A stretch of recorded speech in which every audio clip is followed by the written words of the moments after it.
My name is Emily Carter. I'm 27 years old, and for most of my life, I thought my family was complicated but functional. My parents, Mark and Linda, weren't the affectionate type, but I convinced myself that they cared in their own way. They were strict, focused on appearances, obsessed with money. Still, I believed that deep down, family was family, and we'd stand by each other when it mattered most. That belief shattered the day my grandparents died. They were the only people in my childhood who made me feel like I was more than a burden. Grandpa Henry used to sit with me for hours on the porch, teaching me about stocks, real estate, and how to make money work for me instead of against me. He'd always wink and say, "One day, you'll be the one running things, not your parents, not anyone else." Grandma Rose was softer. She was the one who told me bedtime stories, brushed my hair when Mom said she was too busy, and whispered that I was special when Dad called me useless. When they passed away within months of each other, Grandma after a stroke, Grandpa after what the doctors called a broken heart, I thought grief would be the hardest part. But grief was just the beginning. The day of the reading of the will, I sat in the lawyer's office with my parents on either side of me. My heart was already raw from losing the two people who had given me unconditional love. I didn't care about money or property. I would have given it all back for one more afternoon on the porch with Grandpa, one more hug from Grandma. The lawyer, a gray-haired man named Mr. Foster, adjusted his glasses and read in his slow, deliberate voice. To our beloved granddaughter, Emily Carter, we leave the sum of $35 million, along with all associated properties, trusts, and assets. The room went silent. I felt the words wash over me like I was underwater. 35 million? I hadn't expected anything like that. My throat tightened, my hands shaking as I stared at the polished wood of the conference table. Beside me, my mother gasped softly. My father's chair creaked as he leaned forward, his jaw tightening. Mr. Foster continued, "To our son Mark and his wife Linda, we leave a small annuity of $150,000 per year, as outlined in the attached documents." That was it. The rest of the meeting blurred. Papers were signed, copies distributed. My parents' faces were stiff masks, but I could feel the fury radiating from them. As we walked to the parking lot afterward, my father's hand clamped down on my shoulder, hard enough to hurt. "Family property," he hissed in my ear. "Don't forget that. You think you can keep this to yourself? Think again." My stomach dropped. That night, I couldn't sleep. I sat on the edge of my bed, staring at the ceiling, trying to process everything. I hadn't asked for this inheritance. I hadn't even known it was coming. And yet, in that moment, I realized that instead of being a blessing, it had painted a target on my back. The next morning, the war began. At breakfast, Mom set down my coffee with a tight smile. "Sweetheart, we need to talk about how to manage the inheritance. 35 million is a lot of money, and it belongs to the family, not just you." I frowned. The will said. "The will is a formality," Dad cut in sharply, slamming his newspaper down. "Do you think your grandparents meant for you to hoard it while your own parents scraped by? They left it to you because they trusted you to take care of us." My chest tightened. But that's not what it said. Dad's eyes narrowed, cold and dangerous. "Don't be naive, Emily. Without us, you'd be nothing. You owe us. This money belongs to the family." I looked between them, my heart racing. My mother's expression was sweet, almost pleading, but I recognized the calculation behind her eyes. My father's was pure steel. For the first time, I understood this wasn't about grief. It wasn't even about fairness. It was about control. The days that followed were suffocating. Every conversation came back to the money. My parents paraded me in front of relatives, hinting that I would do the right thing and share. They dropped comments about how selfish I'd look if I didn't. My father even started drawing up plans for family investments, without asking me. One evening, I overheard him on the phone. His voice was low but urgent. "Don't worry, we'll get access soon. She's just being difficult. But once we convince her, or force her, we'll handle it. It's family money." Force me? I stumbled back into my room, pressing a hand to my mouth to keep from crying out. That night, I pulled out the letters Grandma used to write me when I was in college. One of them ended with words that suddenly felt like a lifeline. Don't let anyone make you feel small. M. You're stronger than you think. And one day, you'll need that strength. I clutched the letter to my chest and whispered into the silence. I don't know if I'm strong enough, Grandma, but I'll try. The weight of betrayal settled heavier on me than the fortune itself. My parents weren't happy for me. They weren't proud. They were circling like wolves, waiting for me to falter. And deep down, I knew this was only the beginning. The morning after I overheard my father's phone call, I came down to breakfast feeling like I was walking into enemy territory. The kitchen smelled of coffee and buttered toast, but it didn't feel like home. My mother greeted me with a too bright smile, her lips stretched in a way that felt almost rehearsed. Good morning, sweetheart, she said, sliding a plate toward me. Eggs, toast, bacon, my favorite, the meal Grandma used to make on Sunday mornings. I hesitated before sitting down. Thanks. Dad lowered his newspaper, his eyes pinning me in place. Emily, we need to talk about the inheritance. My chest tightened. I had been dreading this. I thought we already did. No, Mom said gently, as though she were soothing a child. We only scratched the surface. 35 million is a lot of money. We don't want you to feel overwhelmed. I'm not overwhelmed, I said quickly, though the truth was that I was. Not by the money, but by them. Dad leaned forward, resting his elbows on the table. You're too young to handle this. 27 and single? You'll get eaten alive. You need guidance. Our guidance. I swallowed hard. Grandpa trusted me.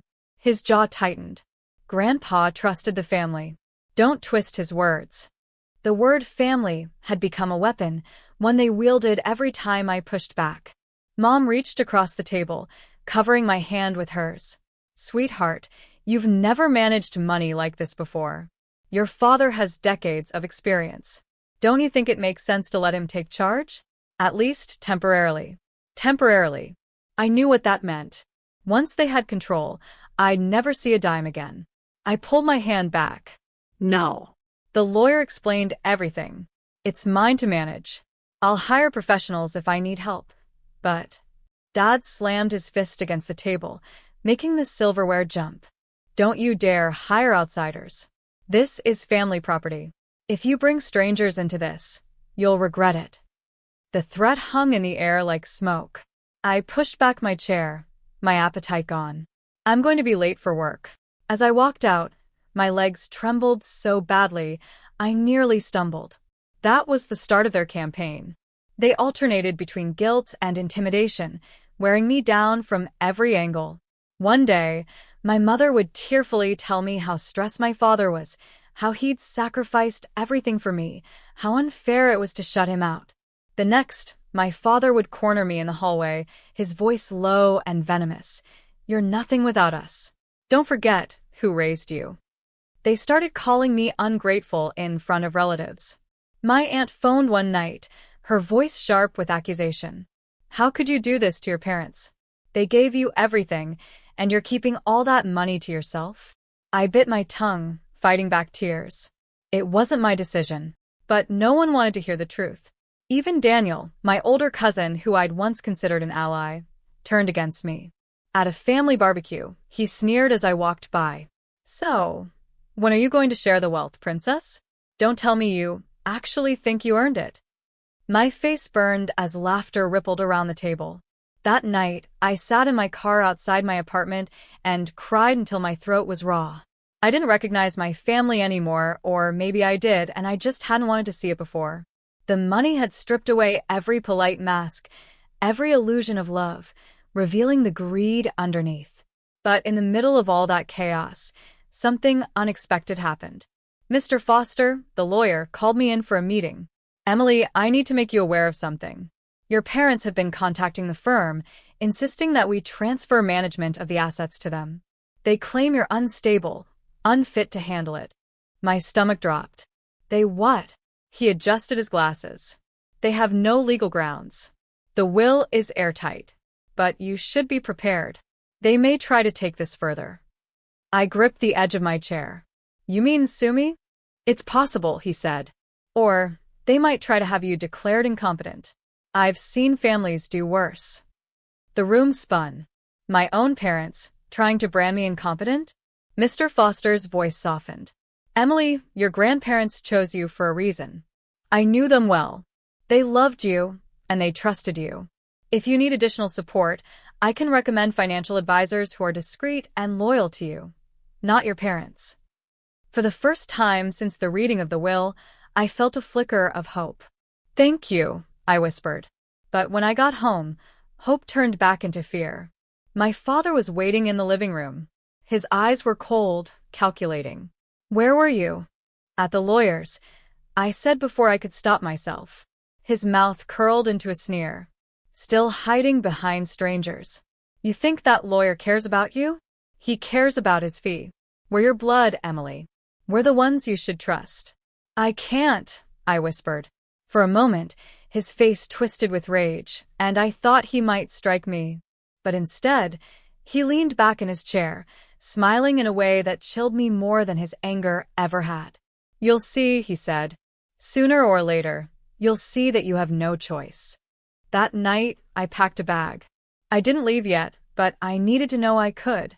The thought of staying in that house much longer made my skin crawl. As I zipped the bag shut, I remembered something Grandpa used to tell me. People will show you who they are when money's on the table. Believe them.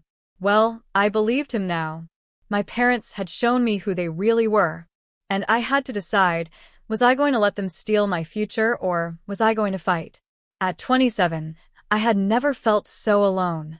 But for the first time, I also felt something else, a spark of determination. They thought I was weak. They thought I'd crumble. Maybe they were wrong. I used to think betrayal was a single act, a knife in the back, one terrible moment that changed everything. But I learned betrayal can be slow, stretched out over weeks, creeping into your life like poison. It seeps into every conversation, every glance, until you realize you're drowning in it. After Mr. Foster's warning, I couldn't unhear my father's threats. Every time he said family property, it was no longer just greed. It was a promise of war. I started keeping notes, writing everything down in a small leather journal Grandpa had given me years ago. Dates, times, words. Every threat, every insult. I didn't know why yet, just that someday I might need proof. It didn't take long for things to escalate. One evening, as I walked into the kitchen, I overheard my parents talking in hushed voices. She's being stubborn, my mother hissed. We need another angle. My father's reply was sharp. Then we'll take it to court. She won't last 5 minutes under pressure. My hands went cold. They weren't just bluffing, they were planning. I stepped into the room, my voice shaking but loud. You're talking about me like I'm not here. My father's eyes narrowed. Then stop sneaking around and listening. I don't have to sneak, I shot back. You're making it clear every day. You want the money. Not me. Not my well-being. Just the money. My mother's face softened in that sickly sweet way she used when she wanted to manipulate me. Emily, darling, that's not true. We just want to protect you. 35 million is too much responsibility for someone your age. We're only trying to help. By calling me incompetent? My voice cracked. By planning to drag me into court? Silence. For once, neither of them had a quick reply. I grabbed a glass of water, my hands trembling, and forced myself to look my father in the eye. Grandpa chose me. Grandma chose me. You don't get to rewrite that just because you're angry. His jaw tightened, his face flushing red. You think you're some kind of princess now? That money should have been ours. It was our parents who earned it, not you. I set the glass down hard enough to rattle. And yet they gave it to me. Maybe you should ask yourself why. The words hung in the air like a slap. For a moment, my father looked stunned. Then his expression hardened into something dark, dangerous. You'll regret talking to me like that, he muttered, storming out of the kitchen. My mother sighed, as though I were the problem, and followed him. I stood there, my heart pounding, my hands shaking, but a strange sense of relief washing over me. I had spoken up. I had stood my ground. It didn't stop them, it only made them more determined, but it was the first crack in their control. The next few weeks were hell.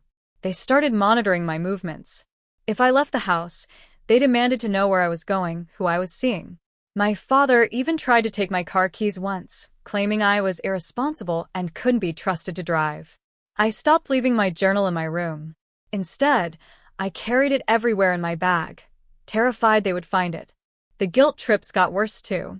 At dinner one night, my mother dabbed her eyes with a napkin, her voice quivering. "Do you know how humiliating it is, Emily? Our friends ask us why you won't share. They think we raised a selfish daughter." My father cut in, his voice cold. Maybe they're right. I wanted to scream. Instead, I pushed my plate away and left the table. Behind me, I heard my father mutter, "Ungrateful brat." But the moment that broke me came at another family gathering. It was my cousin Daniel's birthday, and my parents insisted I attend. I didn't want to, but refusing would have only given them another weapon. At first, everything seemed normal. Cake, drinks, laughter. But then, after a few too many beers, Daniel clinked his glass and stood. "Everyone, let's raise a toast to my cousin Emily," he announced, grinning. "The richest maid in town." The room erupted in laughter. Heat burned in my cheeks as I stood frozen, humiliated, staring at the faces around me. Relatives I had grown up with, people who had once pinched my cheeks and told me I was smart, now laughing at me like I was a joke. "Come on, Em," Daniel smirked. "Don't look so serious. We're just saying what everyone's thinking. You didn't earn a dime of it, and yet you strut around like it's yours. Family money, right?" I opened my mouth, but no words came out. My throat was tight, my eyes stung. I set my glass down and walked out, their laughter chasing me all the way to my car. I sat behind the wheel, shaking, tears streaming down my face. In that moment, I hated them. Not just Daniel, not just my parents, all of them. Every single one who thought I was a thief, a spoiled brat, a child too stupid to handle her own life. But beneath the hatred was something else. Something sharper. Resolve. They wanted to break me. They wanted me to hand over everything just to make the torment stop. But maybe, just maybe, I could do more than survive. Maybe I could turn this around. The thought terrified me. I wasn't a fighter, not like my father. I wasn't manipulative, not like my mother. I was just me. But Grandpa's words echoed in my head, as clear as if he were sitting beside me again. "One day, you'll be the one running things, not your parents, not anyone else." That night, I opened my laptop and started researching. Lawyers who specialized in inheritance disputes. Financial advisors with reputations for discretion. Support groups for adult children of narcissistic parents. The more I read, the clearer it became. I wasn't crazy. I wasn't selfish. What my parents were doing had a name: financial abuse. For the first time, I realized I wasn't alone. It didn't make the betrayal hurt any less. But it gave me something I hadn't had before. A plan. I used to think survival meant keeping my head down, saying nothing, swallowing the pain, and waiting for the storm to pass. But after Daniel's humiliating toast and the laughter of my so-called family, something in me snapped. I couldn't just endure anymore. I had to act. The first step was secrecy. Late at night, after my parents went to bed, I sat hunched over my laptop with the curtains drawn, searching for answers. I found articles about financial abuse, inheritance theft, families torn apart by greed. Each story felt like a mirror reflecting my own life. Some ended with victims ruined, others with them fighting back. I clung to those stories like lifelines, proof that resistance wasn't impossible. I started with Mr. Foster. I arranged a private meeting, telling my parents I had errands to run. My heart pounded as I sat in his office, my journal clutched in my lap. "I need protection," I told him. My voice trembled, but the words were steady. "They're going to try to take everything." Mr. Foster leaned back, his eyes full of quiet sympathy. "You're not the first, Emily. And sadly, you won't be the last. But your grandparents were wise. The will is structured to protect you, if you're willing to enforce it." He explained the legal safeguards they had put in place: Trusts that couldn't be altered, stipulations that prevented transfers without my direct approval, penalties for anyone who attempted fraud.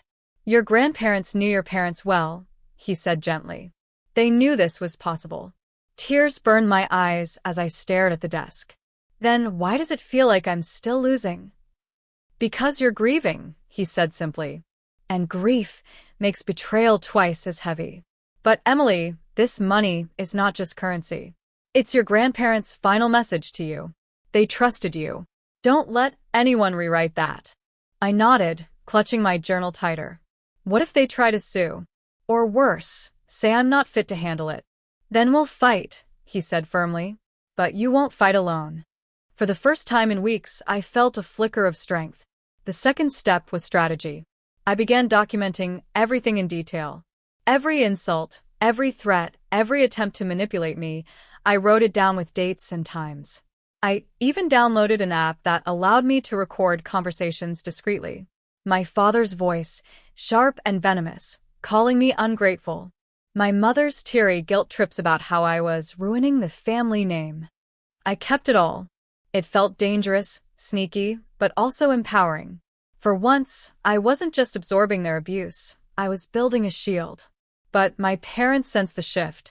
One night, as I sat in the living room reading, my father loomed in the doorway. You've been quiet, he said. His voice was calm, too calm. What are you plotting? I looked up, startled. I'm not plotting anything. He walked closer, leaning down until his face was inches from mine. Don't lie to me. You've been different. Distracted. If you're talking to lawyers, if you're planning something behind our backs, you'll regret it. My pulse raced, but I forced my voice to stay even. I'm not doing anything wrong. I'm just trying to live my life. His eyes bored into mine, searching for weakness. Finally, he straightened, his mouth curling into a smirk. Remember, Emily, without us, you're nothing. I waited until he left, then rushed upstairs, my hands shaking as I locked my bedroom door. I knew then that whatever I was building had to stay hidden until the right moment. The third step was preparation. I quietly opened a separate bank account in my name only, using a different branch in a neighboring town. I arranged for all correspondence about my inheritance to be sent to a P.O. box I set up under an alias. I even found a therapist who specialized in adult children of abusive parents. Talking to her felt like breathing after being underwater too long. Emily, she said during our first session, you've spent your whole life being trained to serve them. But your grandparents gave you a chance to break the cycle. They gave you the resources to stand on your own. The question is, will you take it? I cried in her office, not because I didn't know the answer, but because deep down I did. Yes. But my parents weren't done. One evening, they staged what I later realized was an intervention. I walked into the living room to find not just them, but 3 relatives, an uncle, an aunt, and my cousin Daniel, sitting in a semicircle, waiting for me. Emily, my mother began, her voice trembling with rehearsed sorrow. We're worried about you. We think the money has gone to your head. I blinked, stunned. What? You've changed, my uncle chimed in. You're paranoid, secretive. This isn't healthy. Daniel smirked. Face it, Em.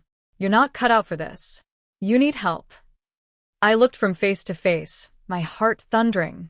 It wasn't an intervention. It was an ambush. You all just want the money, I said, my voice rising. My father's eyes flashed. Don't twist this. We're trying to save you from yourself. No, I snapped, my hands shaking. You're trying to strip me of the only thing my grandparents trusted me with. You've humiliated me, lied about me, turned the whole family against me. And now you want me to just hand it over? Silence. For a moment, no one spoke. Then Daniel snorted. Wow. Listen to her. Little Miss Eris thinks she's the victim. I stood, my voice trembling but loud. I am the victim. And one day, you're all going to regret underestimating me. I walked out, slamming the door behind me. My legs shook, my chest ached, but for the first time, I didn't feel powerless. That night, I made a vow. They wanted war? I'd give them one. But not with shouting matches or slammed doors. With patience. with proof. With the strength my grandparents had always believed I had. And when the time came, I'd show them that the money wasn't theirs. It was mine. And more than that, it was freedom. For weeks, I thought I had covered my tracks. The separate bank account, the P.O. box, the late-night calls to Mr. Foster and the financial advisor he connected me with, I thought it was all hidden. But I underestimated just how desperate my parents were. It happened on a Thursday night. I had just come home from my therapist's office, feeling lighter than I had in months, when I noticed something strange. My bedroom door was slightly ajar. I always closed it. Always. My stomach dropped. I rushed inside, my heart pounding, and froze. My journal, the one I carried everywhere, was on my desk, open. My backpack, which I usually tucked into the closet, was unzipped, papers spilling out. And sitting on my bed, holding the envelope from my new bank account, was my mother. She looked up at me with a smile that was equal parts sweet and venomous. "So, this is what you've been hiding." I felt the blood drain from my face. "Put that down." She tilted her head. "Why, Emily?" "Afraid, Daddy, and I will find out what you've been up to." My father appeared in the doorway then, his arms crossed, his face red with fury. "I knew it. You've been planning to cut us out." I backed up a step, my hands trembling. "It's my money. I'm allowed to protect it." His voice was low, dangerous. "Not when it belongs to the family." I wanted to scream. I wanted to shake them and make them see, but deep down I knew they never would. "You went through my things," I whispered, my voice breaking. "Do you realize how violating that is?" Mom stood, smoothing her skirt, still holding the envelope. "Don't be dramatic. We had to. You're not making good choices, sweetheart. You're letting outsiders manipulate you." "Outsiders?" I spat. "You mean professionals who actually want to help me instead of steal from me?" Her face hardened, her sugary mask slipping. "Don't talk to me like that." Dad took a step closer, towering over me. "Here's how this is going to work. You're going to sign over management of the inheritance. We'll take care of everything. And you'll stop sneaking around like some criminal." I shook my head violently, clutching my backpack to my chest. "No. I won't. Grandpa and Grandma didn't trust you for a reason." His hand shot out, grabbing my wrist so tightly I gasped. His eyes bored into mine, full of rage. "Don't you dare throw their names at me. They were my parents, not yours. Their money should have come to me. The only reason they gave it to you was because you were their little pet." The words hit me harder than his grip. For years, I'd suspected my parents resented the bond one had with my grandparents, but hearing it out loud, spat at me with such venom, made my knees weak. I yanked my arm free, my voice shaking with fury. "You don't get to rewrite history. They loved me, and they saw you for what you are, selfish, greedy, cruel." For a moment, the room went silent. My father's face darkened, and I thought he might actually strike me. But then he laughed, low and bitter. "You think you're strong now, Emily? You think you can stand against us? You have no idea what we're capable of." Something inside me broke then, not in a way that weakened me, but in a way that hardened me. The girl who wanted their approval, who hoped they might one day be proud of me. She died in that moment. "I don't need to know," I said quietly, my voice steadier than I felt. "Because whatever you're capable of, I'll survive it. And one day, you'll see that you can't control me anymore." I grabbed my journal from the desk, stuffed the envelope back into my backpack, and walked out before they could stop me. My legs shook the whole way, but I didn't look back. That night, I slept at a friend's apartment. It wasn't comfortable. The couch springs dug into my back, and I kept waking at every sound, but for the first time in months, I felt safe. The next morning, I called Mr. Foster. "They found my documents," I told him, my voice hoarse. "They know about the bank account. They're threatening me. I don't know what to do." He was quiet for a long moment. Then he said, "Emily, I think it's time we make this official. I'll file for a protective order to prevent them from interfering with your finances. And if they keep pushing, we'll be ready." I exhaled shakily. "Do you think I can win?"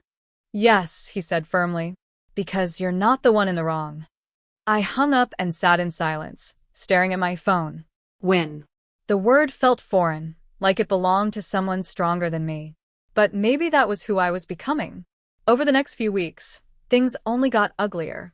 My parents called constantly, leaving voicemails that swung wildly between threats and guilt. You'll regret this, Emily. Do you want to see us homeless? You're tearing this family apart. Ungrateful child. We should have never sacrificed for you. I saved every message. Then came the day they showed up at my office. I was working late, buried in spreadsheets, when the receptionist called. Emily, your parents are here. They're demanding to see you. Panic surged through me, but I steadied my voice. Tell them I'm not available. 10 minutes later, they stormed into my office anyway. Dad slammed his hands on my desk. You can't hide from us. We'll make sure everyone knows what kind of daughter you are. Mom's eyes glittered with tears, her voice trembling. How could you do this to us? After everything we've given you, this is how you repay us? Something inside me snapped. I stood, slamming my hands on the desk in return. What you gave me was trauma. What you gave me was years of feeling like I was never enough. Grandma and Grandpa gave me this inheritance because they saw through you, and I will not let you take it from me. My father's face turned crimson. You think you can stop us? I leaned forward, my voice low but steady. I don't think. I know. The silence that followed was heavy. For the first time, I saw it, the flicker of doubt in their eyes. They realized I wasn't the weak little girl they'd always controlled. They left without another word. When the door closed behind them, I sank into my chair, trembling from head to toe. But beneath the fear was something else. Power. For the first time, I felt like I wasn't just defending myself. I was fighting back. And I wasn't finished yet. After that confrontation in my office, I knew the battle lines had been drawn. My parents were done pretending. No more fake sweetness, no more, we only want to help. They were going to war, and I had to be ready. It didn't take long for the first strike. One Saturday morning, I woke up to a barrage of text messages. Friends, coworkers, even old college classmates. Screenshots flooded in, posts from my parents' Facebook accounts. They had written long, dramatic paragraphs about their ungrateful daughter who had stolen money from the family, who was brainwashed by greedy lawyers, and abandoning the parents who sacrificed everything for her. And they tagged me. Publicly. My phone buzzed nonstop as people commented, shared, argued. Some defended me, but many didn't. The damage was done. I sat on my bed, staring at the screen, numb. It was one thing for them to threaten me in private. It was another to drag my name through the mud for the world to see. Tears burned my eyes, but beneath them was a fury I couldn't ignore. 2 hours later, I was sitting in Mr. Foster's office again.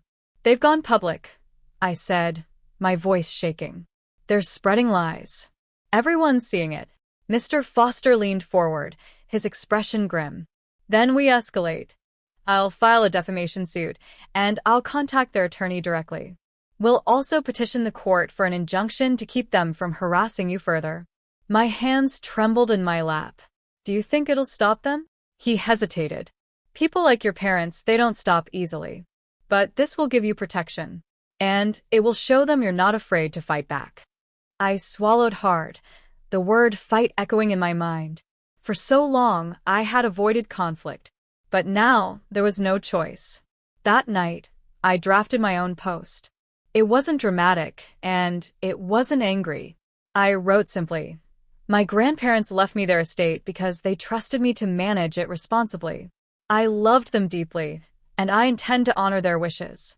The lies being spread about me are painful, but I won't let them erase my grandparents' trust or my right to live free of manipulation. I hit post with shaking hands.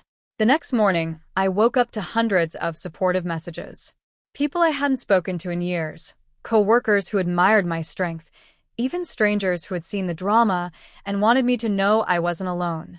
For the first time, my parents' control began to crack, not because they softened, but because their words didn't land the way they used to. But they didn't give up. A week later, I was driving home from work when I noticed a car tailing me. At first, I thought I was being paranoid. But then, when I turned onto a side street, the car followed. My heart pounded as I pulled into a gas station and watched the vehicle drive slowly past. It was my father's car. I realized then that they weren't just trying to ruin my reputation. They were watching me. I reported it to Mr. Foster, who immediately contacted the police. A restraining order was filed within days. But the thought of my parents stalking me made me feel like I was living in a cage of glass, always on display, never safe. The stress began to take a toll. I lost weight, my hair thinned, my therapist worried I was spiraling. But through it all, I clung to one thought: I will not let them win. And then came the moment everything shifted. Mr. Foster called me into his office one afternoon, his eyes shining with something I hadn't seen before: excitement. "Emily," he said, handing me a thick envelope. "Your grandparents' estate had one final provision. A trust fund established in your name, earmarked for philanthropy and community projects. It's valued at over $5 million, and you have full discretion over how it's used." I blinked, stunned. "Philanthropy? What does that mean for me?" "It means," he said, leaning back, "that you can turn their gift into something your parents can't touch. You can put that money into causes that matter to you, build something lasting, and show everyone, including them, that their greed doesn't define you." For the first time in months, I felt something other than fear or anger. I felt purpose. That night, I sat at my kitchen table, papers spread out before me. I made lists: charities I wanted to support, scholarships I could establish in my grandparents' names, shelters that needed funding. Every line I wrote was a step away from my parents' shadow. Of course, when they found out, they were livid. "You're giving it away?" my mother shrieked over the phone. "Are you insane? That money belongs to us." "No," I said calmly, my voice steady for the first time. "It belongs to me. And I'm choosing to honor Grandma and Grandpa by helping others, not by feeding your greed." My father's roar shook the speaker. "You'll regret this, Emily. You've made an enemy of your own family." But this time, the words didn't land. They didn't break me. They only confirmed what I already knew. I was on the right path.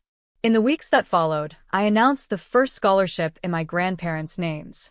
Local newspapers picked up the story. Community leaders praised the initiative. For once, when people heard the name Carter, they didn't think of my parents' lies. They thought of legacy, of generosity, of something bigger. And my parents? They showed up at one of the events, standing at the back of the crowd with scowls on their faces.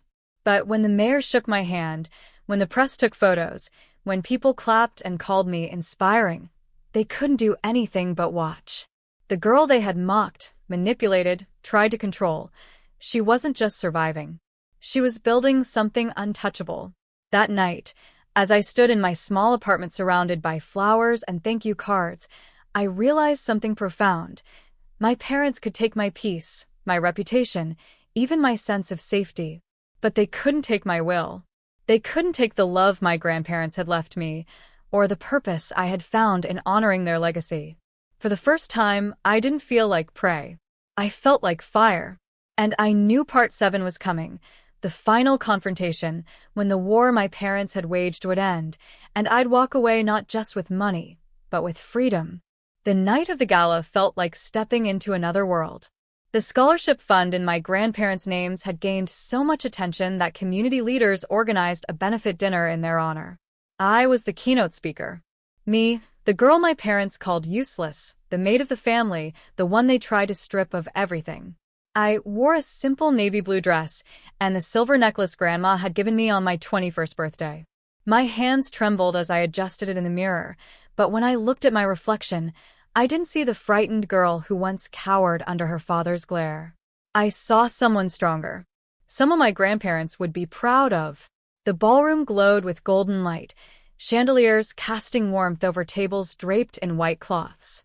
Guests mingled in suits and gowns, sipping champagne. At the front, a banner stretched across the stage, the Rose and Henry Carter Foundation Gala. When I walked in, applause broke out. My throat tightened, but I smiled and nodded, letting the sound wash over me. For once, the applause was mine, not because of my parents, not because of obligation, but because of who I was becoming. And then I saw them, my parents, standing near the back, their faces stiff masks. My father's jaw was tight, his fists clenched at his sides. My mother's lips were curved into a smile, but her eyes were daggers. They hadn't been invited, but of course they came. They couldn't stand the idea of being left out, of watching from the shadows as their daughter took center stage. I ignored them. When it was time, I stepped up to the podium. My palms were sweaty, but my voice was steady. Thank you all for being here tonight. This foundation isn't just about money, it's about legacy. My grandparents, Henry and Rose, believed in the power of education, in giving people the chance to rise above circumstance. They believed in me when no one else did. My eyes flicked to the back of the room, where my parents stood frozen. They left me an inheritance, yes. But more than that, they left me a responsibility. To honor their values. To live with integrity. To make choices that reflect love, not greed. That's why this foundation exists. To take what they built and turn it into opportunity for others. Applause erupted, loud and genuine. I felt tears prick my eyes as I stepped back, the weight of the moment pressing down on me. After the speeches, as guests mingled, my parents cornered me near the bar. You had no right, my father hissed, his face red. No right to use their names without our approval. I met his glare calmly. It's not your approval that matters. It's theirs. And they made their wishes clear. My mother's voice was sharp with disbelief. Do you hear yourself, Emily? You're parading around like some saint while we're humiliated. The whole town thinks we're villains because of you. Because you are, I said simply. My voice didn't shake. You tried to steal from me. You tried to destroy me. You made me believe I was worthless. But guess what? I'm not. And I don't need your approval anymore. My father stepped closer, his voice low and dangerous. This isn't over. We'll find a way to take back what's ours. I leaned in, my silver necklace catching the chandelier light. It was never yours. And the more you fight, the more you reveal yourselves. Every time you attack me, you prove why Grandma and Grandpa didn't trust you. For a moment, silence. Then my father's face twisted with rage, but he didn't speak. My mother's eyes brimmed with tears, not of sadness, but of fury. They turned and stormed out, their departure barely noticed by the crowd still buzzing with conversation and laughter. I stood there, my heart pounding, realizing something profound. They couldn't touch me anymore. Not legally, not emotionally. They had lost their power over me. Later that night, after the gala ended and I was alone in the quiet ballroom, I walked up to the banner with my grandparents' names and touched the fabric gently. I did it, Grandpa, I whispered. I didn't let them win. I made you proud. Tears slid down my cheeks, but they weren't tears of grief anymore. They were release.